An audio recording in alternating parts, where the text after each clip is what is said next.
Dans cette 5e vidéo, nous vous amenons sur 2 sites. Le premier, Iwatayama, sur les hauteurs de Kyoto, dans le centre du Japon.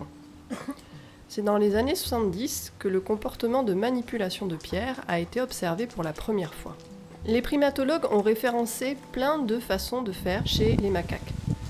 Certains singes vont prendre les pierres, les frotter les unes contre les autres, d'autres vont en faire des petits tas, les disperser, les lancer. Bref, plein de formes différentes de ce comportement de manipulation de pierre, dont l'origine et le but restent encore une question à percer par les chercheurs.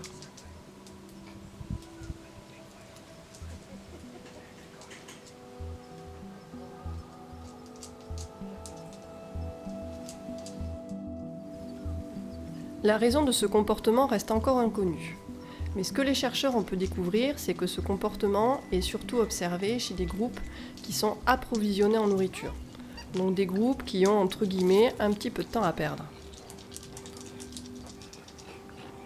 Même si les chercheurs ne savent pas exactement l'origine de ce comportement, plusieurs hypothèses sont émises. Seraient-ce les prémices de la musique, ou encore un moyen qui permettrait aux singes de développer leur dextérité ? Ce comportement a aussi été observé chez d'autres espèces de macaques, tels que le macaque rhésus ou le macaque de Java.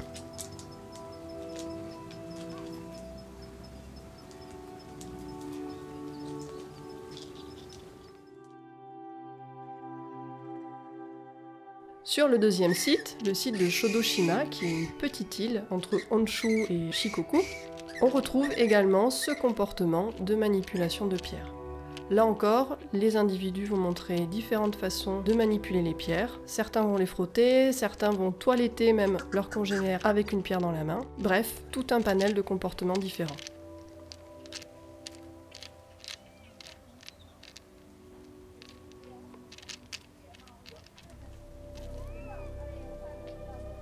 Ce comportement se transmet aussi par apprentissage social.